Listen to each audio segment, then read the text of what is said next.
Hey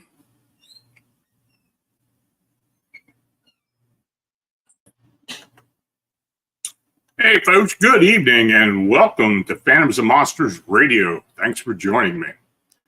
I want to welcome all new members to the channel, as well as first timers in the chat.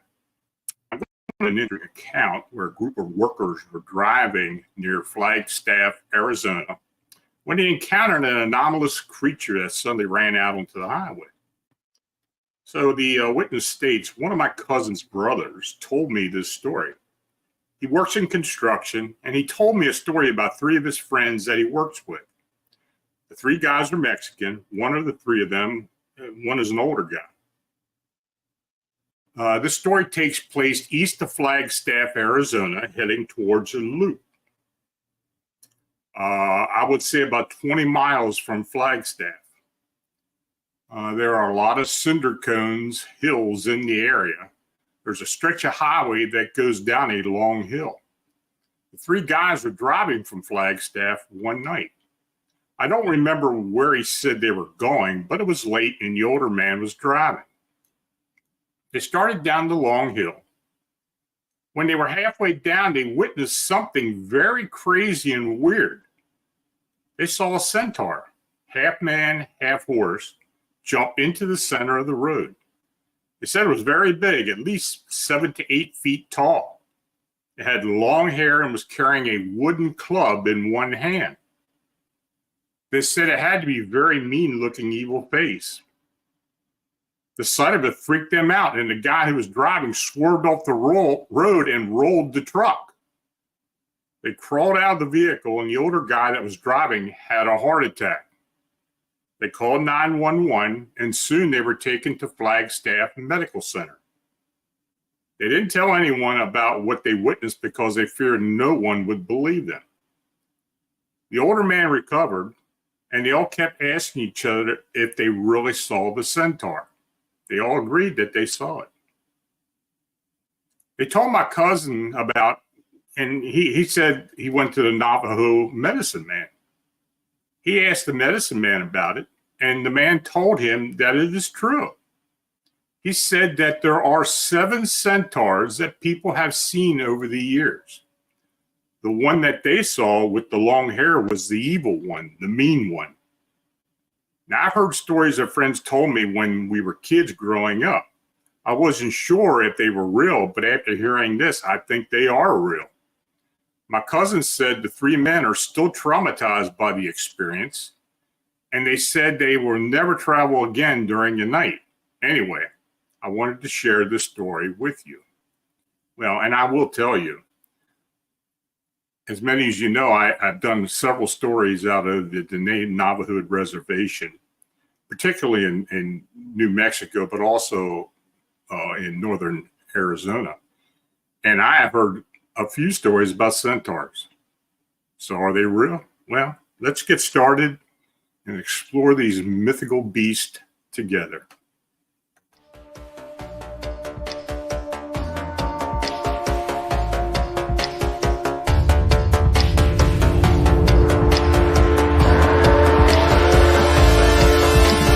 We live in a reality of phantoms and monsters. They exist among us, and sometimes they win. Even the devil was an angel once. The world has its own rules, and these rules are not human. Some of us seek answers to the origin and existence of cryptids and the unexplained. Join us as we venture beyond the known and accepted boundaries. Welcome to our nightmare. I think you're going to like it.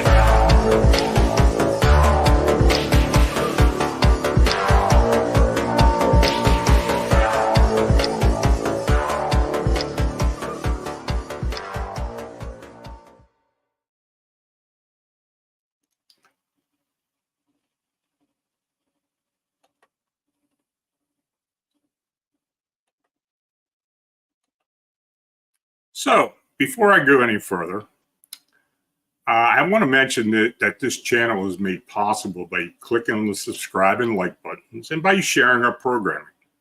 Super chat and super thanks donations are appreciated. You can click the dollar icon located below in the chat box. And buy me a coffee link is also shown below. So thanks for your consideration. Your comments are always welcome. Tell me which accounts you found interesting in the presentation or suggestions for upcoming shows. And I want to again thank our chat moderators, Bernadette, Marla, Thomas, and Mike for being there and for their commitment to me and the channel. Now, if you're in the chat and you have a question, please use all caps. I will try to get to each and every one of them after my presentation. So a Southern California surfer details their experience with what they believe was an aquatic humanoid, possibly a mermaid.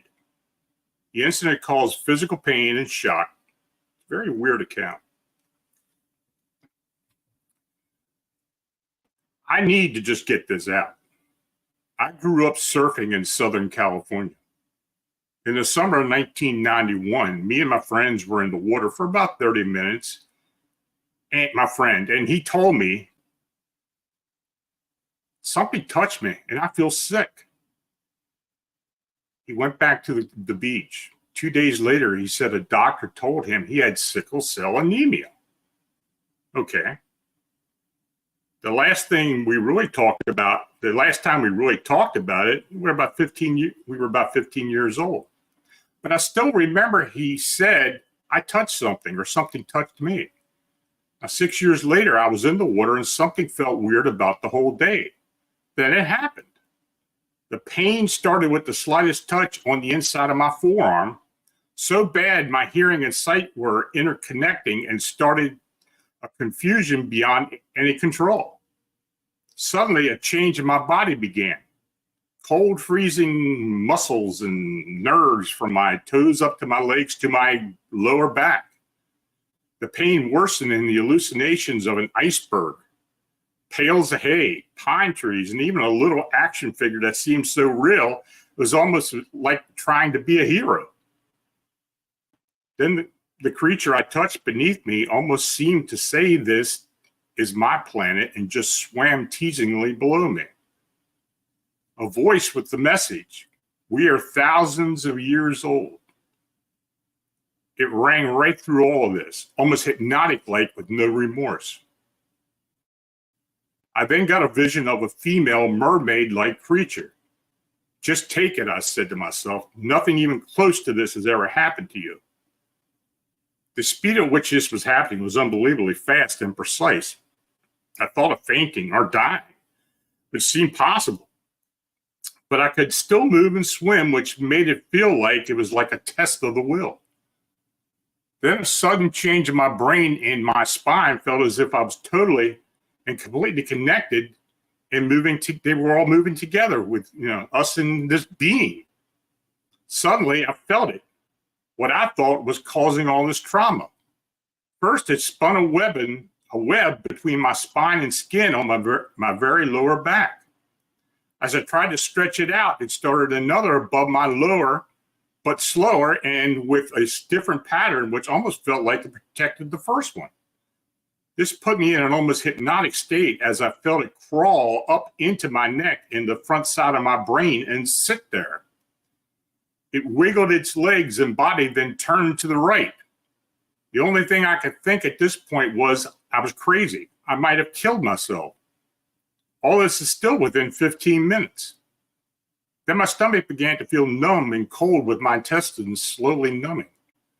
My right hip socket and femur started to act up. I could feel the whole thing precisely as it was evolving.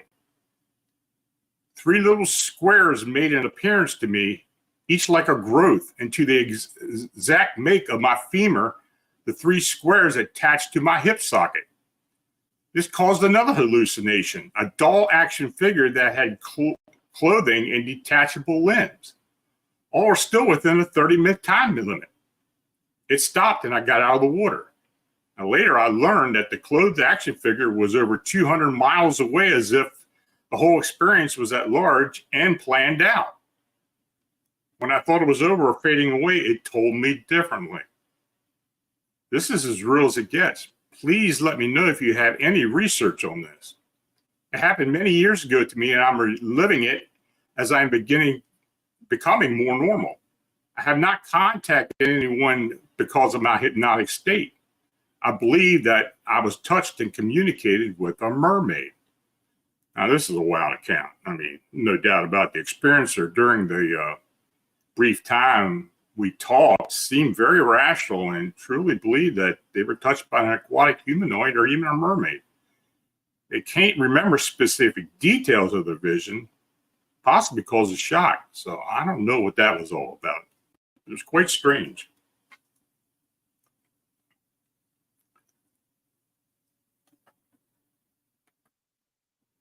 Now, in 2014, the witness states, I took my 3 daughters and our dog to a petting-friendly set of cabins down in Nunnup, which is in the great southern region of Western Australia.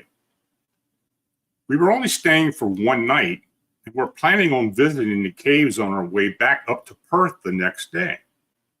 That night, we shared a room with 2 bunk beds, and the dog slept on the floor between the beds. I remember feeling a strange tingling energy covering me as I was falling asleep, but was too sleepy to arouse any curiosity. Sometime through the night, I woke up and went to the window feeling strangely calm as though in some trance state, but awake. Approaching the window were 3 tall, skinny beings with what looked like emu heads. Their bodies were human-like, but covered in the same sparse black plumage that you normally see on an emu's neck. The closest one was already at the window, was trying to climb in. I remember calmly but firmly saying no because I didn't want them in the room with my girls. I remember that they insisted on coming in, though I can't remember our method of communication. It may have been telepathic. I don't remember anything after that. When we woke up the next day, I walked around in the outside of the same window, but could not inspect it because it was just too high off the ground.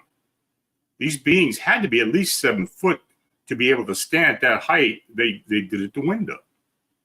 Now, I've been looking for bird-headed encounters online ever since, but haven't found anything until I saw a video.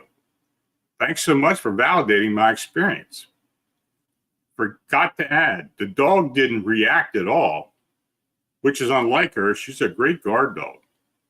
It didn't make sense that these beings were coming through a window which had a flash screen. They had to be able to pass through it, but if they could do that, why bother with the window? My own calmness with what was happening didn't make sense either. I was awake, yet not freaking out, which is what I would expect of myself in a normal waking state. I wanted to pass it off as a dream, but it was too clear, too real, and nightmares don't usually happen to me from returning to a place. I won't be taking my tribe back there anytime soon. And I think she was referring to to a video I did about bird-headed humanoids. This was a while back.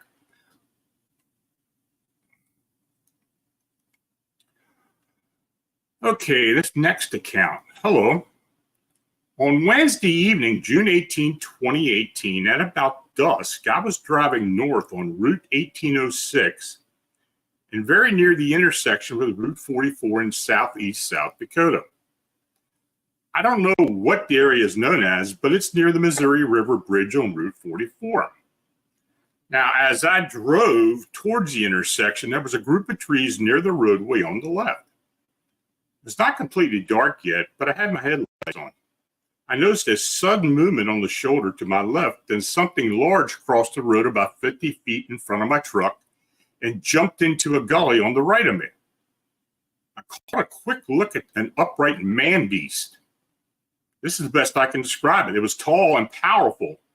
Sparse patches of dark fur, very dark, a black skin with a man's face. That's all I saw of it. It stood about 7 foot, maybe more. I pulled onto the shoulder after I had turned right on the intersection. I stood at my door looking back in the direction this man beast left the road. I had a weird sensation and I was a little scared. I got back in my truck and continued my way home. I described my sighting to my friend in Minnesota. He's an outdoorsman and a Bigfoot hunter. We both agreed that it wasn't a Bigfoot. He mentioned Dogman, which I never heard of. It didn't really look like a dog, no snout or tail, but I'm sure it wasn't a Bigfoot. I found your website, but I didn't find anything that matched what I saw. I've heard of a few Sioux tales, but nothing like what I saw. I really like to know what it was. Now, this area is very near the, I think it was the Red Rose Sioux Reservation. There's several reservations in South Dakota. Now, the witness stated after I contacted him that there was no further information he could provide other than it had a shiny gleam to it, almost like it had oil all over it. Now, I did find out that the sighting was in Gregory County, South Dakota. He lives approximately 140 miles from the location and has no intention to go back to investigate. Now, I have heard of a few werewolf descriptions of which the face was more human than canine, but this beast has a different bearing to it. I had no clue as to what the witness encountered other than that it was human-like. And I did talk to a shaman, not from that reservation, but from another, I think it was a Lakota reservation. And he gave me a name of what he thought it was, but basically it translated into a man monster, man beast. So I don't know what this thing was. Now, this next incident, the individual stated, my sighting was on January 20th, 2012. The location was SR 80 at Fort Myers, Florida, and I-75. The time was 8:25 in the morning. Weather conditions were warm, bright sunshine, few clouds, and the duration of the sighting was about 30 seconds. So he says, I'm a department director for a county in South Florida. I was traveling with another director to a meeting. We were on Palm Beach Boulevard, SR 80, near the ramp to I-75. A traffic accident was blocking 2 of the 3 westbound lanes of SR 80. And traffic was backed up and moving very slowly. Now, to my right was a small lake. While the general area is heavily populated, the lake connects to Caloosahatchee River and eventually to the Gulf of Mexico. On the other side of the river is a large wildlife refuge. Now, while sitting in traffic, my companion and I noticed a strange disturbance on the lake. I first thought it was a fish jumping. However, the disturbance grew.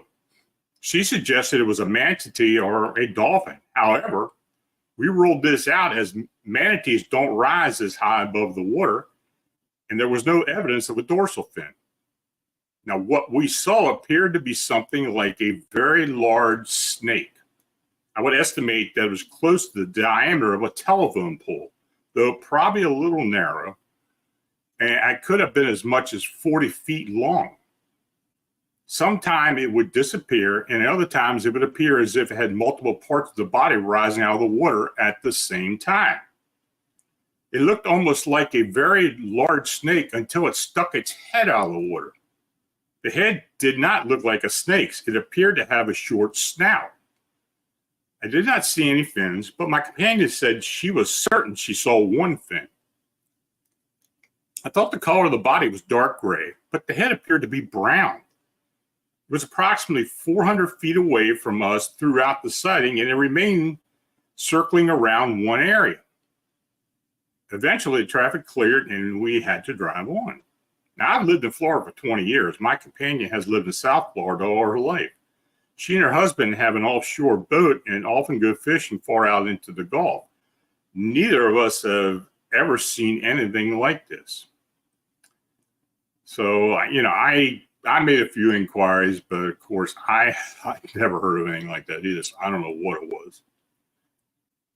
So these next 3 sightings are part of an investigation I was involved with not too far back, but these sightings are kind of staggered, but they're all related. And it's very interesting because this is an area of South Texas where we've had a lot of very strange sightings over the years. Hello, Lon. A couple months ago in summer, my friend saw a small dinosaur here in town on a main street. It was evening when she saw it, probably around 8:45 p.m. She was driving and noticed the dinosaur cross the street. She saw the shape clearly as it passed other cars' headlights on the opposite side. She said oddly that the other car didn't seem to notice as the creature passed. She tried to call me, but her phone was out of minutes. Now, just a couple of months before, I had heard about a creature I could only describe as a dinosaur. I had been asleep. It was night, maybe around 1 or 2 a.m.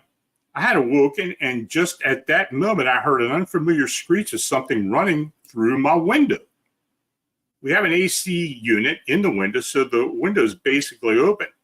I heard its footsteps as it ran by. It was heavy, whatever it was. I could hear it clearly on the ground. As it ran further away, I could hear it screech again. It was like nothing I've ever heard in my life. It was loud too, and I wonder if anyone else heard it or saw it. I live in an apartment complex. I just lay there in my bed completely bewildered by what I had just heard. I questioned my sanity and if I had heard what I thought I heard. So when my friend saw the dinosaur, she was excited and wanted to tell me because of what I heard. I'm only sad I didn't get to see it too. We both question our sanity. These stories you posted help me feel better and not so crazy. MR in Hebronville, Texas. Well, just before that, I got another email. It stated, "Hello, sir. This morning I was told by my neighbor that you had received reports of small T-Rex dinosaurs seen in Hebronville, Texas. And you mentioned it on a radio show." Now, I live in Fortean, Texas, which is about 18 miles east of Hebron. I and others have seen these creatures. My neighbor and I saw a pair in December 2012 on the roadway behind our house. We were scared to report our sighting. I know other people in this area have seen the same creatures. A family member from Sabinas Hidalgo in Mexico told me that he saw a big lizard the last time he visited us. He saw it while he was driving near McAllen, Texas. He described the same thing we had seen. It was 2 to 3 feet tall with a large head and long tail. It ran on 2 legs and was very dark in color. The 2 creatures we saw were dark brown and walking quickly on 2 legs also. It was about 4:30 p.m. and we watched them for about 20 seconds as they moved towards the dead end of the road. We got a very good look. For a few nights after that, we heard short shrills coming from the brush at the end of the road. So a couple of weeks later, my son told me that he and his friends found some quail feathers and deer bones scattered by a tree in the same brush. I did contact Wildlife Authority about it, the remains, but didn't mention what we had seen. He said it was probably coyotes, though I have not heard or seen coyotes for a long time. Another neighbor lost a dog about the same time. Again, coyotes were said to be the predators. No remains were found of the dog. My husband was alarmed and had a high, heavy-duty steel link fence built around the yard so that our grandchildren and pets are safe. Now, my neighbor said that she thought these may have been chupacabras, which I did not believe in. I don't know now what to think. Do you think these are real dinosaurs or maybe chupacabras? Our Rottweiler dog has been acting strangely lately. He acts calm and fearless sometimes, but hides and whines others. This always happens at night. I think these creatures are around again. So, not long after that, I received this email. "Hello, I noticed your article about small dinosaurs in Hebronville, Texas. This witness was not exaggerating because I have seen an unknown animal in a field here in Hebronville. It was April in 2011. I was walking along West David Street to my friend's house in Rendata Road at about 5:45 p.m. I had just gotten off work. On the side of the road where I was walking, I saw dust being kicked up into the air and moving along the field. Then the trail of dust was heading towards the road in front of me. I stopped walking, not knowing what may be exiting at the road. About 40 feet in front of me was what I can only describe as a tiny T-Rex dinosaur, about 2.5 feet in height. It didn't stop running as it dashed across the road into a smaller field. It was light reddish brown, stood on two legs, and had a long tail that was straight out as it ran. There's no way that this was a lizard known to live here. No one wanted to believe me. My friends and family think I mistook it for another lizard, but I know what I saw. Until I read your article, I thought maybe going crazy. Now, I do believe there are very strange creatures around here. My ex-husband used to talk about huge birds and walking shadows that he and others had seen on a ranch south of Hebbronville. At one point, several cattle would go missing without a trace. He would never stay there at night. So, anyway, I eventually contacted, with reservation, a fish and game officer in Texas, and he was located in San Antonio. And I told him about these. I sent them to him, actually. He read them. He said, they're probably seeing roadrunners. Well, I've never seen a roadrunner with a big head and a long straight tail as it's running. I mean, of course, it's got the long tail feathers, but the heads are quite small. So I don't know what they saw. But I'll be honest, I do get a lot of strange sightings in that southern part of Texas. Anywhere from San Antonio down to Laredo. We do get some interesting sightings down there.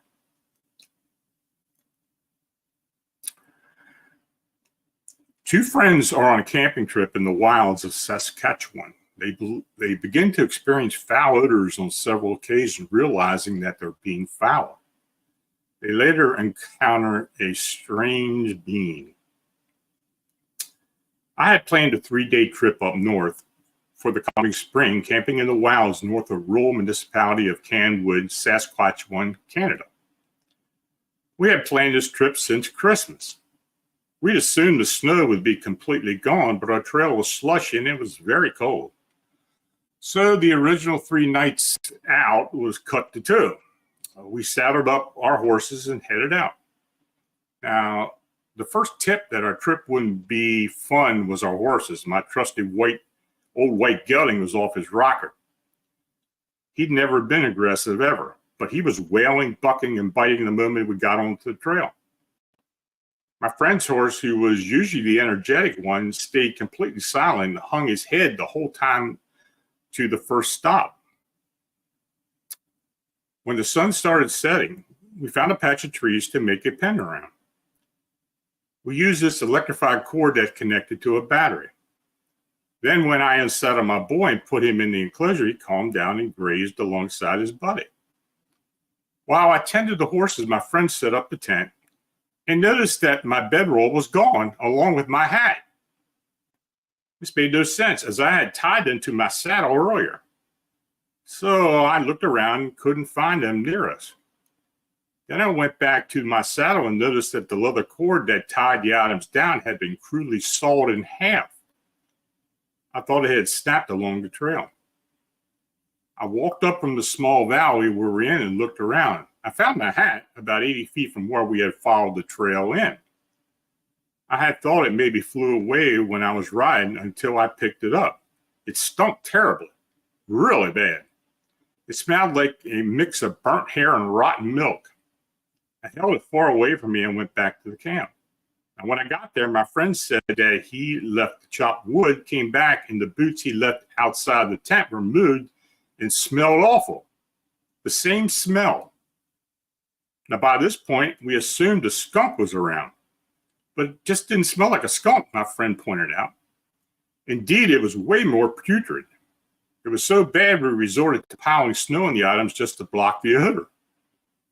Now, my friend began getting scared, wondering if an infected wolf was out there. I laughed because I knew the area well and no wolves lived around here. Too many farmers with shotguns. Besides that, no animal other than a skunk would so thoroughly stink up the place. I thought it may have been a small animal that was sick marking its territory. I've seen coyotes do similar things, but coyotes would never come that close to humans or foreign objects. But we dismissed it as harmless and went to sleep. So the next morning, we saddled up the horses and noticed that my friend's mare was covered in leaves. But they stuck to her skin with what looked like tree sap. She got angry when we peeled them off, even trying to bite me as if she was protecting them. We looked around and couldn't find any sap leaking, and my horse was still clean. This is the point when my friend brought up woodland creatures and spirits and how they're known to do this. I really don't like to believe in such things, but the way that this horse had protected the leaves and was licking at the sap made me wonder. It'd be nice if it was a good omen, because my stinky hat certainly was not. My poor friend had to wear those boots too. He rode on and set up another camp the next night. We settled in without anything unusual happening. The horses were calm and the wind had settled and the stench had almost gone from our stuff. But then we went to relieve ourselves about 3 a.m. and before I turned behind a tree, I smelled the same rancid odor as before. I was nervous now because whatever was making that foul odor had followed us. I was really scared that it may have been a cougar that wandered too far south because of the long winter. I went back and grabbed my small hunting rifle we brought and told my friend where I was going. I went around the tree and finished my business, then got back up and looked around, gun on hip. A shadow moved slowly behind a tree about 40 to 50 feet away. I hummed lowly, hoping to hear it move, breathe, so I could figure out what it was. The thing perfectly echoed my melody, but it was a guttural sound to it. Okay, not a cougar. But my heart began to pound as I realized that nothing could do that but a person. I yelled, "Who's there?" And then the rotting odor came back, so strong that I began to heave. My friend was calling out from the cabin for me. I kept my eye on the tree and the thing stood behind and called out again, covering my nose. The leaves crunched and it hummed again. I was beginning to cry and went back up toward the tent. The horses were letting out low rumbling nickers, which made me more uncomfortable about the horses only doing that when they're happy. I certainly wasn't. My friend ran to my side just in time for me to keel over and vomit. He also was on verge of sickness, but he pointed to the flashlight around and yelled out into the trees. The thing ran. The leaves crunched behind it. And I kid you not, what I saw looked like a man, but with an animal's head. It was so dark, so I might have been wrong. But dear God, I know what I saw. It looked like a satyr, being from Greek mythology. It was about the height of a man. Its legs looked like those of a horse or goat, and its limbs were skinny. And it was hairy, especially on the head. And that was the end of the email. So I don't know what they did afterwards, but, you know, I do occasionally come across satyr and centaur sightings, and they are known to happen in North America occasionally, mostly Native American or First Nations communities and reservations. Now, this encounter was actually not that far from a Cree reservation in Canwood, so I don't know if it had anything to do with it or not, but it's quite strange. So a friend of the eyewitness relates his encounter with what he describes as a goat man in Norway, Iowa, in a Norway, Iowa cemetery. He then chases the eyewitness until he leaves the cemetery. So he states, in December 2005, the witness was on his way home near Norway, Iowa, late one night after work. He almost always walked the train tracks because they were a straight shot towards the house. These train tracks ran past an old settler cemetery that was alleged to be haunted. It's already dark and has been like that for a few hours. There was no moon that night. As he walks near the cemetery, he starts hearing muffled footsteps behind him, but doesn't think much of it. Plenty of other guys walk home that way as well, so he keeps going and the footsteps get louder and louder. About midway past the cemetery, he gets nervous and the steps are getting closer. So he turns to look behind him. According to the witness, he saw a goat man or the devil himself. He describes this thing as a man who basically had goat hooves and horns along the lines of the mythical Pan. And this thing was headed straight for him. Reportedly, all the snow around this creature was instantly melted as it walked through. The witness runs screaming like a banshee. He hears the clopping of the beast's footsteps behind him, speeding up to catch him as he's running. Finally, he gets past the graveyard and sees the thing stop right at the edge of the cemetery. He continues running, stops to look back, and the beast just vanishes. Now, one of his older co-workers confided with the witness that there was a tale about a goat man many years ago. It was supposedly a Polish immigrant who disappeared one night but returned as the creature several years later. There had been UFO and strange being reports around the same time the man had vanished. Now, this was Benton County, Iowa. And, after I went and looked, you don't hear much coming out of Iowa, other than the hauntings and a few other things. But there have been a large number of unexplained sightings in that county. So I don't know if this is related to it or not. So an East Indian woman recalls her sighting of a massive cryptid bird that was standing in her family garden that covered 40% of the space. She's still amazed at what she observed. She tells me, this is a story that I'm not sure even I believe in anymore. But at the time, I swear to God, I felt like 100% real. It was back when I was a teenager, and my house in northern India had a medium-sized garden adjoining the front of the house. I and my friend always loved to look at the sky for eagles because at the time we felt that they were big and mysterious. Now, this one time I came out of my house to go to my friend's house next door, but decided to stay in the front of the garden to look for eagles in the sky. I was looking up for about a minute or so when I looked down and saw what I believed to be the biggest eagle there ever could be standing in the corner of the garden, covering 40% of it. It was black with a brown and golden neck, and I'm not sure how to scale it because it was far from the garden, but it was about 5 to 6 meters wide. I'm not sure because it's been a while and I've never really shared this story before, so I was extremely shocked to see a bird this huge. I quickly ran into my home screaming to call my older brother to see the bird, and he caught me running and asked why I was screaming. I told him to quickly come out and see the huge eagle, and when we both walked through the front door, the bird was gone. I looked at the sky for a good minute, but didn't see anything flying around. Nor did I see its wingspan, but it looked like an eagle bigger than a fully grown peacock. I know this sounds unbelievable, and this is the reason why I'm not sure myself if what I saw was real or not, but at the time I'm fully sure it was real. I wasn't dreaming. I will swear to nothing I'm not making this up and that this happened. Still, I find it amazing as something like this that actually happened to me, and I thought it was worth sharing. Well, I looked into and researched a couple of natural explanations, but I couldn't find anything, in that area, in the lower central continent that would reach that side. Now, of course, in the Hindu culture, there's the Garuda, which is a semi-god. Now, several cryptid birds have been seen in India, and many of them have been said to be the manifestations of the Garuda. So I don't know if this is true or not, and I don't know what she saw, but it's quite interesting. So, folks, you got any questions, put them up there.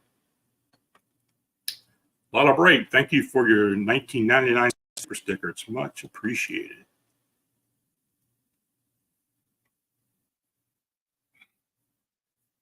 Okay, folks, any questions?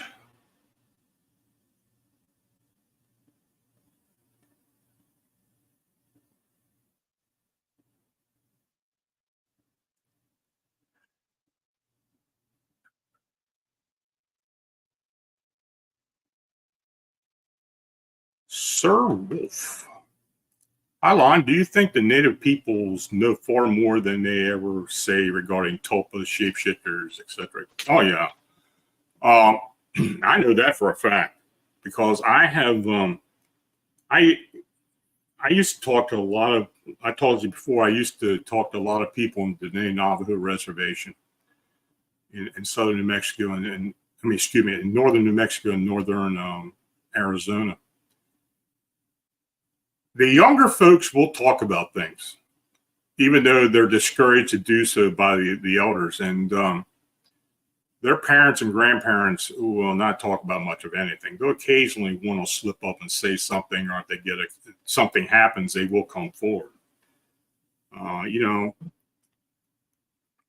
I think that, but that particularly, that pertains particularly to skinwalker sightings. Now, there have been other cryptid sightings all throughout the reservation. Of course, we had that winged humanoid sighting that I've talked about in the past, where the thing was said to look like a Jeepers Creepers creature before, and that we did have witnesses and such. And the one girl who was the eyewitness that this thing was actually talking to her telepathically.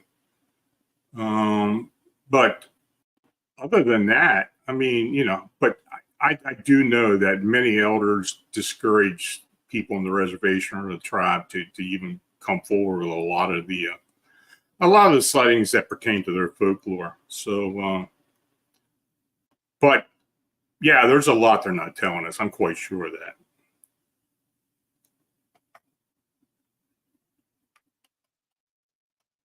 Any more questions?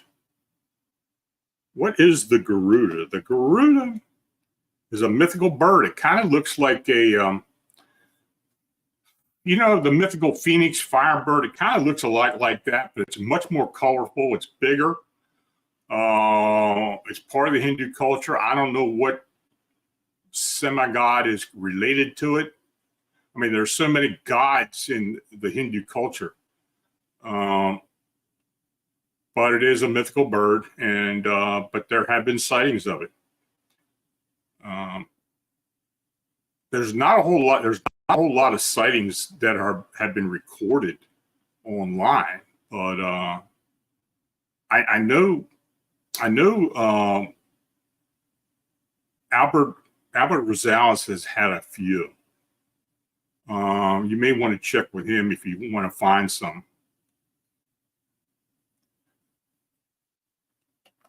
Lon, what creatures have you seen? Have you seen any? Yeah, I had a Bigfoot encounter and I had a winged humanoid encounter. Those were many years ago. And that's it. That's it. That's funny because most people don't see anything. But no, that's what I saw. But that was a long time ago. And I've talked about it. If you go into my archive, and even here on Phantoms Monsters Radio, I have actually talked about it. But no, I have had encounters.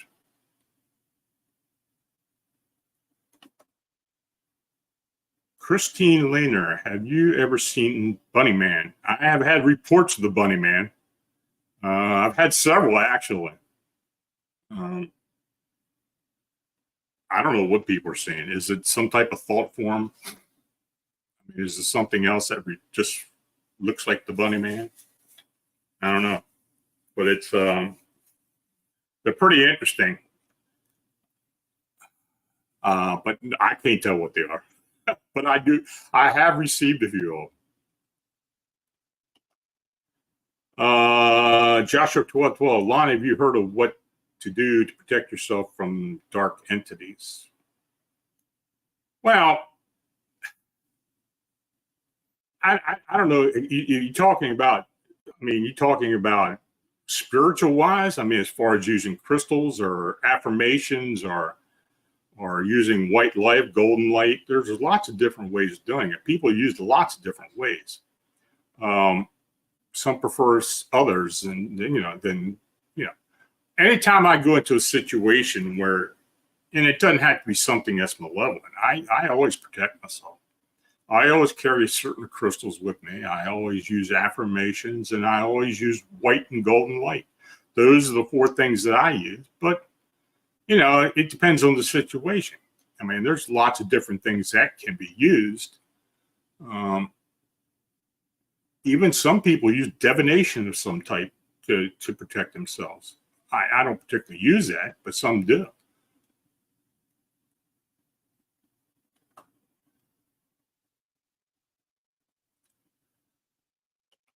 Jose Sanchez, what is your take on the monkey entities in Thailand?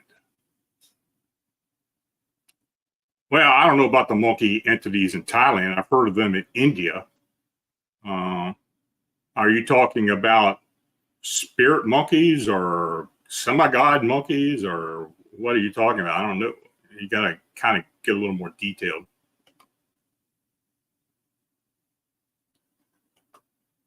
Jan's Roost.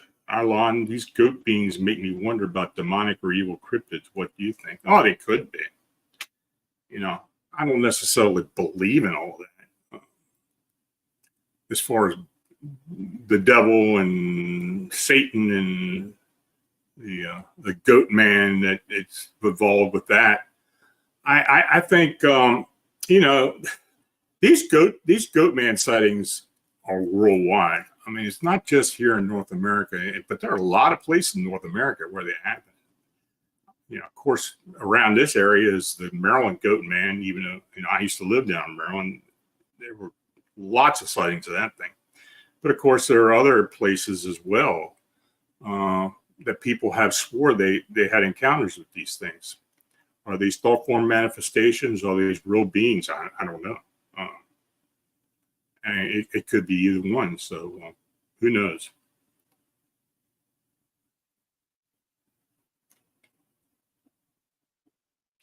Jose Sanchez, have you ever had a UFO sighting? No, I haven't.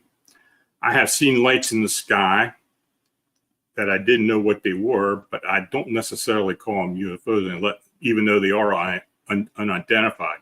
Unless they do something very out of the ordinary that I consider remarkable, I'm not going to classify them as just lights in the sky. Can Squatch.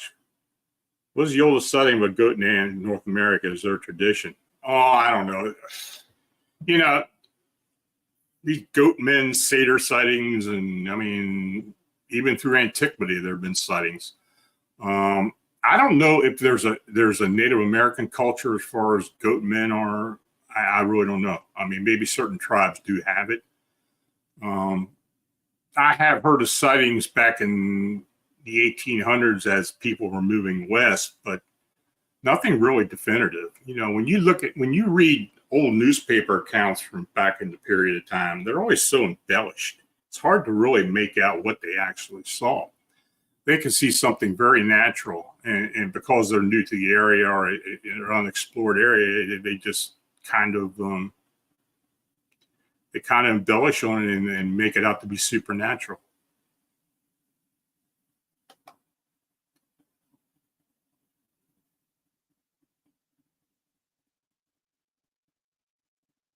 Jose Sanchez. They look more like kangaroo heads than bunny, I think. Are you talking about the monkeys in Thailand? I don't know. I honestly, I have not heard of that. I can't help you there. I'm sorry.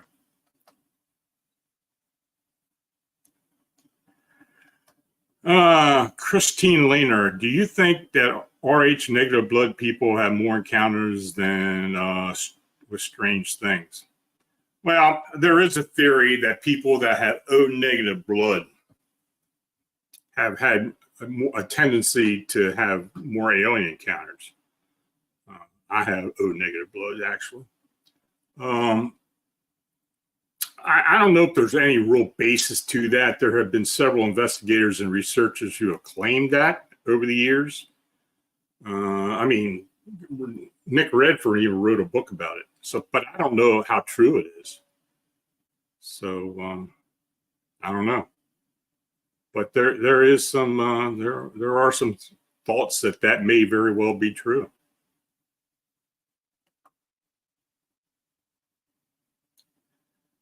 Jose Sanchez, actual sighting of monkey humanoid beings coming out surprising motorcycles around remote villages.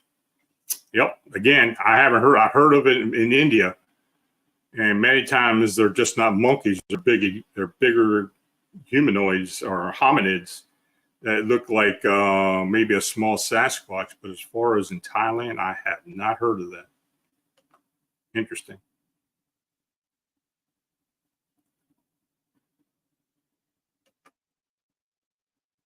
Demas Mars, do you ever get any encounters and reports like things resembling minotaurs? I have not. I have never received any because I would have remembered that.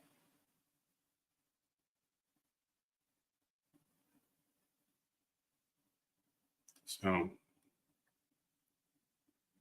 if I ever get one, I'll make sure I read it, but I have not received anything like that.